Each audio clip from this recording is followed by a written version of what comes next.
Let's pretend the Max Verstappen to McLaren rumours are true.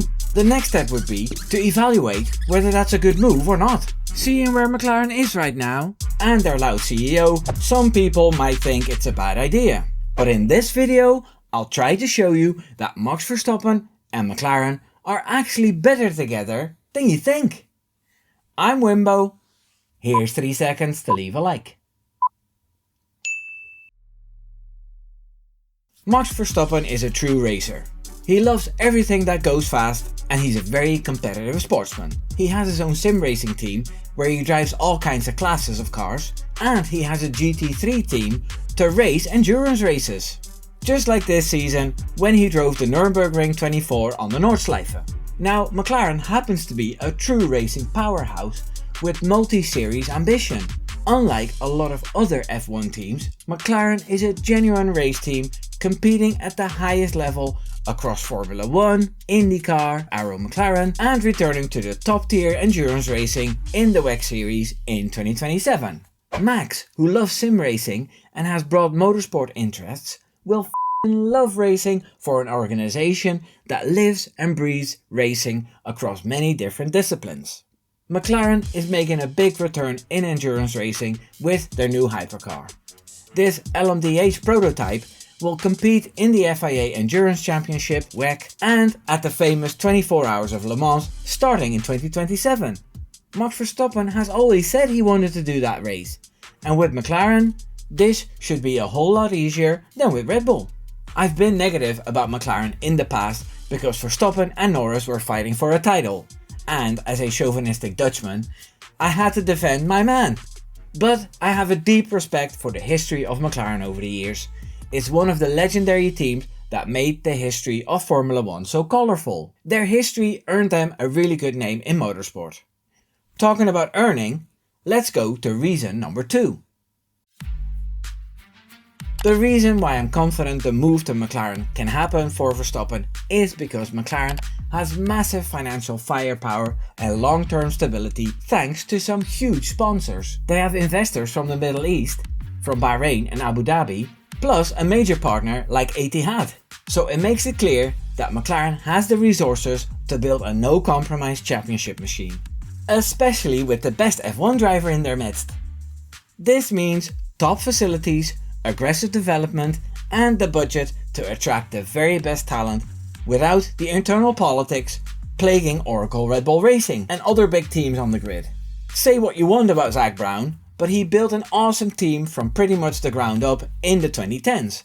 And not a single part of the car is free to put more stickers on. I can picture Max Verstappen entering the paddock for every race rocking McLaren merchandise, making a classy ad for MasterCard, a video with Google answering the most asked questions, and seeing him work on his Dell computer.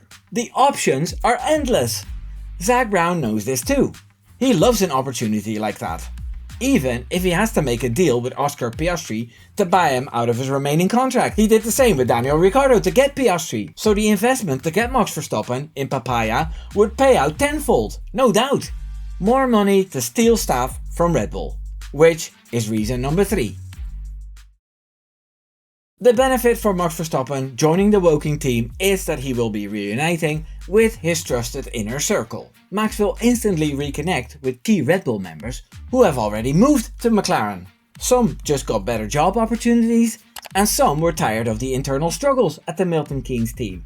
Verstappen's friend and race engineer Giampiero Lambiase, joining as Chief Racing Officer, will be there no later than 2028. It's expected that he'll leave Red Bull sooner. He's already being excluded from technical stuff designer Pierre Waché is discussing with the team. Seeing how the cars have been in the last 3 seasons, I think that's a good thing. There are people out there who can do a much better job, like technical design guru Rob Marshall. This friendly giant always knew how to make a stable platform for the wild ideas Adrian Newey had at Red Bull. Newey misses that at Aston Martin, I think. And then there's the sporting director Will Courtenay. To be honest, those titles tell me very little about what Will's job actually is. Can someone fill me in, please? Max Verstappen being reunited with those people will bring that familiar chemistry and trust, which could fast-track success and make the transition feel like home from day one. Jonathan Wheatley is also a free agent. as soon as he quit at Audi. Imagine the strategy calls, the pit stops going to a second and a half, and the political power with the FIA he brings. Anyway, let's not get ahead of ourselves here. I just like Wheatley thanks to that historical win in 2021. With Max Verstappen joining McLaren, he'll be joining a historic giant with fresh momentum. McLaren has one of the richest legacies in motorsport. After years of rebuilding, they're now a genuine title contending force with recent constructors and driver success. McLaren was founded by Bruce McLaren in 1963. He won multiple F1 titles, scored Le Mans wins, and Indy 500 victories.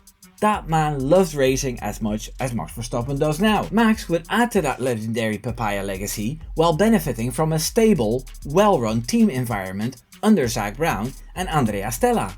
Now, I can hear you think that McLaren messed up quite a few races last season. But that was without Max.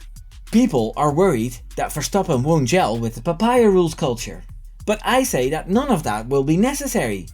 He'll be in the lead most of the races anyway, so he'll get pitted first. The setup will be to make him the fastest, and the teammate will have to adapt. Some say Jos Verstappen will be a problem, but Jos and Zak have great respect for each other. They know each other really well. Zak Brown spoke very highly of Verstappen Sr.'s racing career. I think nothing sits in the way of Max Verstappen and McLaren adding a new wonderful chapters to their colourful history. Even the fans don't have to adjust much, as papaya and orange are very similar colours. It's a perfect combination, and only the haters will be negative about it. With a move to McLaren, Verstappen will be silencing the critics once and for all. This move to McLaren would prove beyond doubt that Max Verstappen isn't a one-team wonder. Winning titles in orange would showcase his adaptability and greatness across different car philosophies and team cultures. Winning in the team of Senna, Prost and Hamilton is a guaranteed way of cementing his place among the all-time greats in the eyes of even the harshest doubters. Because for years, we as Max fans have heard the critics say that Verstappen can only do it at Red Bull because they pamper him. They saw what happened to his teammates and made up stories about sabotage. No matter how well Alex Albon and Sergio Perez explained what was going on at Red Bull and Max's preferences, they chose to be obtuse about it. It's quite ironic that these people, who now blame Max Verstappen for not being loyal when things go sideways a little, were the same people who criticized him for not winning in another team. These folks will just find something to moan about no matter what. It would be nice to shut them up, right? So, at McLaren, a whole new fresh start. With all the benefits I just listed, I feel McLaren and Verstappen are a match made in heaven. Subscribe. Take care now. Doei doei.